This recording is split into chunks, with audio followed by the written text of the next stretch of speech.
Welcome back to സലം learning. Anita miss ആണ്. So എല്ലാവരും ഉഷാറായിട്ടിരിക്കുന്നു എന്ന് പ്രതീക്ഷിക്കുന്നു. അപ്പോൾ ഇന്നത്തെ ഈ ഒരു വീഡിയോ എന്ന് പറയുന്നത് നിങ്ങൾ എല്ലാവരും നിർബന്ധമായും കാണേണ്ട ഒരു വീഡിയോ ആണ്. കാരണം നമുക്കറിയാം നമുക്കിനി കുറച്ച് ദിവസം കൂടി ഉള്ളൂ അല്ലേ. ഫെബ്രുവരി തുടങ്ങി, ഇനി നമുക്കിനി മാർച്ചിൽ നമ്മുടെ ആനുവൽ എക്സാം വരുന്നുണ്ട്. അപ്പോൾ ഈ കുറഞ്ഞ സമയം കൊണ്ട് നമുക്ക് ആനുവൽ എക്സാം അടിപൊളിയാക്കണം. അപ്പോൾ അതിനു വേണ്ടി നിങ്ങളെ സഹായിക്കാനായിട്ട് ഞാനിത് വന്നിരിക്കുന്നത് ചലനം നിത്യജീവിതത്തിൽ അല്ലെങ്കിൽ മോഷൻ ഇൻ ഡെയിലി ലൈഫ് എന്ന് പറയുന്ന ചാപ്റ്ററിലെ പ്രധാനപ്പെട്ട ഒരു ഭാഗമായിട്ടാണ്. അപ്പോൾ ഈ ഒരു യൂണിറ്റ് നിങ്ങൾക്ക് സ്കൂളിൽ തുടങ്ങി കാണും. ഈ ഒരു യൂണിറ്റിൽ നിങ്ങൾക്ക് എന്തെല്ലാം കാര്യങ്ങളാണ് പഠിക്കേണ്ടത് എന്നൊക്കെ ഒരു ഏകദേശം ഒരു ഐഡിയ കിട്ടി. അപ്പം തന്നെ നിങ്ങൾക്ക് മനസ്സിലായി ഇതിൽ ഏറ്റവും പ്രധാനപ്പെട്ട ഭാഗം ഏതായിരിക്കും? വിവിധ തരം ചലനങ്ങളെ പറ്റി പറയുന്ന ഭാഗമായിരിക്കും. നമ്മൾ തന്നെ ഒന്ന് ആലോചിച്ച് നോക്കിയാൽ നമ്മുടെ ശരീരത്തിന്റെ അകത്തും ശരീരത്തിന് പുറത്തും നമ്മുടെ ചുറ്റുപാടും ഒക്കെ എന്തെല്ലാം തരത്തിലുള്ള ചലനങ്ങളാണ് നടക്കുന്നത്. ഈ ചലനങ്ങളൊക്കെ ഒരേപോലെയാണോ? അതുമല്ല. അപ്പൊ ഈ ഓരോ സ്പെഷ്യാലിറ്റീസ് അല്ലെങ്കിൽ ഓരോ ചലനത്തിനും നമ്മൾ ഓരോ പേര് കൊടുക്കുന്നുണ്ട് അല്ലേ. അപ്പൊ അത് എന്തൊക്കെയാണ്, അല്ലെങ്കിൽ എങ്ങനെ വിവിധ തരത്തിലുള്ള ചലനങ്ങളെ നമുക്ക് മനസ്സിലാക്കാനായിട്ട് പറ്റും, മറ്റു ഉദാഹരണങ്ങൾ എന്തൊക്കെയാണ്, അതൊക്കെയാണ് നമ്മൾ ഇന്നത്തെ ഈ ഒരു ക്ലാസ്സിൽ നമ്മൾ ഡിസ്കസ് ചെയ്യാനായിട്ട് പോകുന്നത്. അപ്പൊ അതിനുവേണ്ടി ഞാൻ മാത്രമല്ല നിങ്ങളും എന്നെ സഹായിക്കണം. അപ്പൊ ഞാൻ ഇവിടെ ചോദിക്കുന്ന ചോദ്യങ്ങൾക്ക് വേഗം മണിമണി പോലെ നിങ്ങൾ ഉത്തരം പറയാനായിട്ട് ശ്രമിക്കുക. ഇവിടെ നിങ്ങൾക്ക് ഒരു ചെറിയൊരു ഫിഗർ കാണാനായിട്ട് പറ്റുന്നുണ്ട്. അപ്പൊ ഇവിടെ കുറേ ആക്ടിവിറ്റീസ് ഉണ്ട്. നിങ്ങളെ പോലെ മിടുക്കന്മാരും കുറേ മക്കളെ ഇവിടെ കാണാൻ വേണ്ടി പറ്റുന്നുണ്ട്. അവരെല്ലാവരും പാർക്കിലാണ്. അപ്പൊ പാർക്കിൽ നോക്കിക്കേ, യെസ്, ഇവിടെ ഓരോ കുട്ടിയും ഓരോ കാര്യമാണ് ചെയ്യുന്നത്. കുറച്ചു പേരാണെങ്കിൽ സ്ലൈഡറിലൂടെ ഇങ്ങനെ നേരെ താഴോട്ടേക്ക് ഇങ്ങനെ തെന്നി പോകുന്നു. അതുപോലെ തന്നെ ഊഞ്ഞാലാടുന്നുണ്ട്, സീസോ ആടുന്നുണ്ട്. പിന്നെ ഇതാ ഒരാള് ഒരു സ്ഥലത്ത് ഇരുന്നിട്ട് ഇങ്ങനെ കറങ്ങുന്നുണ്ട്. അപ്പൊ കുറെ ആക്ടിവിറ്റീസ് നമുക്ക് ഇവിടെ കാണാൻ വേണ്ടി പറ്റുന്നുണ്ട്. അപ്പൊ ഇവിടെ തന്നെ നമുക്ക് നോക്കിയാൽ മനസ്സിലാവും ഇവർക്ക് എല്ലാവർക്കും വരുന്ന, അതായത് ഇവിടെ ഇപ്പൊ എത്ര കുറേ മക്കളുണ്ട്, ഈ എല്ലാ മക്കൾക്കും ഉള്ള ചലനം ഒരുപോലെയാണോ? എല്ലാവരുടെ മൂവ്മെന്റും ഒരുപോലെയാണോ? അല്ല. അങ്ങനെയാണെങ്കിൽ നമുക്ക് ഇതിന്റെ ഉള്ളിൽ നിന്ന് ഓരോന്നായിട്ട് എടുത്ത് നോക്കാം. ഫസ്റ്റ് നമുക്ക് ഈ ഒരു കുട്ടിയുടെ ചലനം നോക്കാം. ഈ ഒരു കുട്ടിയുടെ ചലനം, ഈ ഒരു കുട്ടിക്ക് വരുന്ന ചലനം എങ്ങനെയാണ്? ഈ ഒരു കുട്ടി ഇതാണ്ട് ഇതിന്റെ മുകളിൽ കയറിയിട്ട് ഷൂ എന്ന് പറഞ്ഞ താഴേക്ക് ഇങ്ങനെ തെന്നി വരുവാണ്. അതായത് നേർരേഖയിലുള്ള ചലനമാണ് ഈ കുട്ടിക്ക് നമുക്ക് കാണാനായിട്ട് പറ്റുന്നത്. സോ ഇങ്ങനെയുള്ള ചലനത്തെ നമ്മൾ വിളിക്കുന്ന പേരാണ് നേർരേഖാ ചലനം അല്ലെങ്കിൽ ലീനിയർ മോഷൻ എന്ന് പറയുന്നത്. ഏതാണ്? നേർരേഖാ ചലനം അല്ലെങ്കിൽ ലീനിയർ മോഷൻ. നമ്മൾ ബുള്ളറ്റ് ഫയർ ചെയ്യുന്നില്ലേ, അമ്പം വില്ലുമൊക്കെ വിടുന്നില്ലേ, ലിഫ്റ്റ് മുകളിലോട്ടും താഴോട്ടും ഒക്കെ പോകുന്നില്ലേ, ഇതൊക്കെ എന്താണ്? ഇതുപോലെ ലീനിയർ മോഷൻ അല്ലെങ്കിൽ നേർരേഖാ ചലനത്തിന് ഉദാഹരണമാണ്. ഇനി അടുത്തത് നിങ്ങൾ നോക്കിക്കേ, ഈ രണ്ട് കുട്ടികളെ നോക്കിക്കേ. ഈ രണ്ട് കുട്ടികളെ എങ്ങനെയുള്ള ചലനമാണ് നമുക്ക് ഇവിടെ കാണാൻ വേണ്ടി പറ്റുന്നത്? അവര് വട്ടത്തിലാണ് ഇങ്ങനെ കറങ്ങിക്കൊണ്ടിരിക്കുന്നത്. അതായത് ഒരു സർക്കിൾ വരച്ചാൽ അല്ലെങ്കിൽ ഒരു വൃത്തം വരച്ചാൽ ആ വൃത്തത്തിന്റെ ആ ഒരു പാതയിലൂടെയാണ് ഈ കുട്ടികൾക്ക് ചലനം സംഭവിക്കുന്നത്. സോ വൃത്താകാരത്തിൽ അല്ലെങ്കിൽ വൃത്തപാതയിലുള്ള ഇങ്ങനെയുള്ള ചലനത്തെ നമ്മൾ വിളിക്കുന്ന പേരാണ് വർത്തുള ചലനം എന്ന് പറയുന്നത്. ഏതാണ്? വർത്തുള ചലനം. വൃത്താകാരമായ പാതയിലൂടെ അല്ലെങ്കിൽ വൃത്തപാതയിലൂടെ നിങ്ങൾക്ക് സിമ്പിൾ ആയിട്ട് പറയാം, അല്ലെങ്കിൽ സർക്കുലാർ പാത്തിലൂടെയുള്ള ചലനമാണ് നമ്മുടെ സർക്കുലാർ മോഷൻ അല്ലെങ്കിൽ വർത്തുള ചലനം എന്ന് പറയുന്നത്. നമ്മൾ കോമ്പസ് ഉപയോഗിച്ച് വരയ്ക്കത്തില്ലേ, പെൻസിലും കോമ്പസ് ഒക്കെ ഉപയോഗിച്ച് നമ്മൾ വരയ്ക്കത്തില്ലേ, അതെന്താണ്? ഈ പറയുന്ന സർക്കുലാർ മോഷൻ ആണ്. അല്ലെങ്കിൽ ഒരു നൂലില് ഒരു സൈഡിൽ നമ്മളൊരു കല്ല് കെട്ടി എന്നിട്ട് നമ്മൾ ഇതിങ്ങനെ ചുഴറ്റത്തില്ലേ, അപ്പൊ ആ കല്ലിന്റെ മൂവ്മെന്റ് എങ്ങനെയാണ്? വട്ടത്തിലാണ്. അതും എന്താണ്? സർക്കുലാർ മോഷന് ഉദാഹരണമാണ്. അങ്ങനെ ധാരാളം എക്സാമ്പിൾസ് എന്താണ് നമുക്ക് കാണാനായിട്ട് പറ്റും.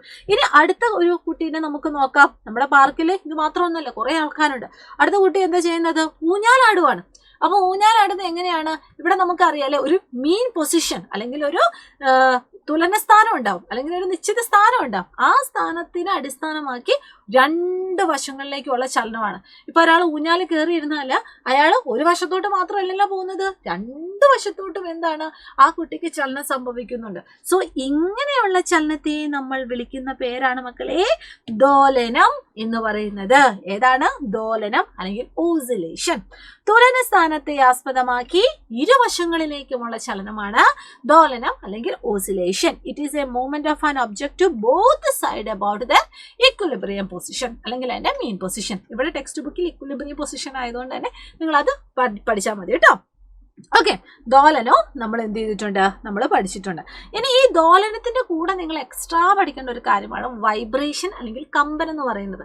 ഇത് രണ്ടും ഏകദേശം സെയിം ആണ്. അതായത് ദോലനം എന്ന് പറയുന്നതും കമ്പനം അല്ലെങ്കിൽ വൈബ്രേഷൻ എന്ന് പറയുന്നതും ഇക്വിലിബ്രിയം പൊസിഷനിൽ നിന്ന് രണ്ട് വശങ്ങളിലേക്കുള്ള ചലനമാണ്. പക്ഷെ കമ്പനം എന്ന് പറയുമ്പോൾ നിങ്ങൾ പ്രത്യേകം ശ്രദ്ധിക്കേണ്ട കാര്യം എന്താണെന്ന് വെച്ചാൽ അത് ഫാസ്റ്റ് ഓസിലേഷൻ ആണ് അല്ലെങ്കിൽ ദ്രുതഗതിയിലുള്ള ദോലനമാണ്. അതും നിങ്ങൾ എന്ത് ചെയ്യുക? ഈ ഒരു ടൈമിൽ ഓർത്തിരിക്കുക.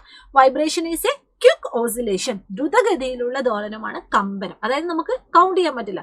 ഇപ്പൊ ഒരു കുട്ടി ഊഞ്ഞാലാടുന്ന സമയത്ത് അവർ എത്ര റൗണ്ട് ഊഞ്ഞാലാടി എന്ന് നമുക്ക് കൗണ്ട് ചെയ്യാൻ പറ്റും. അതേസമയം ഒരു റബ്ബർ ബാൻഡ് ഇങ്ങനെ സ്ട്രെച്ച് ചെയ്തിട്ട് അത് റിലീസ് ചെയ്യുന്ന സമയത്ത് ആ റബ്ബർ ബാൻഡിന് ഇങ്ങനെ എത്ര എണ്ണം അല്ലെങ്കിൽ എത്രയാണ് അതിന്റെ ആ ഒരു കൗണ്ട് നമുക്ക് എണ്ണാൻ പറ്റുമോ? ഇല്ല, അത് കൗണ്ട്ലെസ് ആണ്. വളരെ റാപ്പിഡ് ആയിട്ട് നടക്കുന്ന ഓസിലേഷനെ നമ്മൾ വിളിക്കുന്ന പേരാണ് വൈബ്രേഷൻ എന്ന് പറയുന്നത്, അല്ലെങ്കിൽ കമ്പനം എന്ന് പറയുന്നത്. ഇനി ഇതിന്റെ ഉള്ളിൽ ഒരു കുട്ടീനെ നമ്മൾ മിസ്സായിട്ടുണ്ട്. യെസ്, ഇതാ ഇവരും. ഇവിടെ എന്താ നമുക്ക് കാണാൻ വേണ്ടി പറ്റുന്നത്? നേരത്തെ നമ്മൾ പറഞ്ഞ അതേ സാധനം അല്ലേ, അതിന്റെ ആ ഒരു ഇക്വിലിബ്രിയം പൊസിഷനിൽ നിന്ന് ഒരു കുട്ടി മുകളിലോട്ട് പോകുമ്പോൾ ഒരു കുട്ടി താഴോട്ട് പോവുകയാണ്. അതായത് ഒരു കുട്ടി തന്നെ അതിന്റെ ഇക്വിലിബ്രിയം പൊസിഷനിൽ നിന്ന് രണ്ട് സൈഡിലേക്കുമുള്ള ഒരു ചലനം നമുക്ക് കാണാനായിട്ട് പറ്റുന്നുണ്ട്.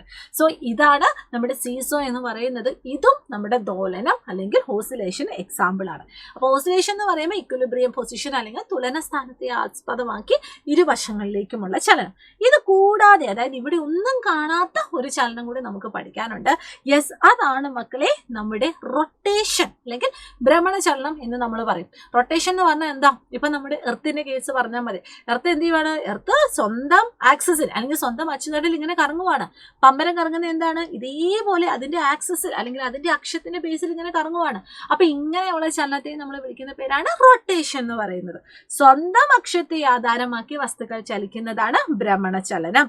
Rotational motion is a movement of the object about its own axis. അപ്പൊ എല്ലാവരും ഒന്ന് ശ്രദ്ധിച്ച്, നമ്മളിവിടെ വിവിധ തരത്തിലുള്ള ചലനങ്ങൾ നമ്മൾ നോക്കി. നമ്മൾ ആദ്യം നോക്കിയത് ഏതായിരുന്നു? നമ്മുടെ ലീനിയർ മോഷൻ, നേർരേഖാ ചലനം. പിന്നെ നമ്മൾ സർക്കുലാർ മോഷൻ, വർത്തുള ചലനം കഴിഞ്ഞു. ദോലനം, ഓസിലേഷൻ കഴിഞ്ഞു. വൈബ്രേഷൻ, കമ്പനം കഴിഞ്ഞു.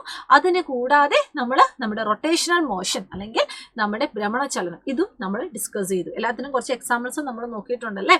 അപ്പൊ അങ്ങനെയാണെങ്കിൽ ഇതിന്റെ ഉത്തരം നിങ്ങൾ എന്ത് ചെയ്യുക? ജസ്റ്റ് ഒന്ന് കമന്റ് ചെയ്യുക. ഞാനിവിടെ 1, 2, 3 മൂന്ന് ചിത്രങ്ങൾ ഇവിടെ കാണാൻ വേണ്ടി പറ്റുന്നുണ്ട്. ഇത് മൂന്നും ഏത് തരത്തിലുള്ള ചലനമാണെന്ന് ജസ്റ്റ് ഒന്ന് കമന്റ് ബോക്സിൽ പറയാം. അപ്പൊ എത്ര പേർക്ക് ഇത് ക്ലാസ് കണ്ടു, എത്ര പേർക്ക് ഇതിന്റെ ഉത്തരം അറിയാം എന്നൊക്കെ ഒന്നും എനിക്ക് മനസ്സിലാക്കാമല്ലോ. സോ നിങ്ങൾ എന്ത് ചെയ്യുക? ഇതിന്റെ ഉത്തരം കമന്റ് ബോക്സിൽ പറയുക. അപ്പൊ നമുക്കിനി ഇതുപോലെ ഇൻട്രസ്റ്റിംഗ് ആയിട്ടുള്ള കുട്ടി കുട്ടി ക്വസ്റ്റ്യൻസും കുട്ടി കുട്ടി ടോപ്പിക്കുകളൊക്കെ ആയിട്ട് നമുക്കിനി അടുത്ത ദിവസം കാണാം. അപ്പൊ എല്ലാ മക്കൾക്കും all the very best and thank you so much. By.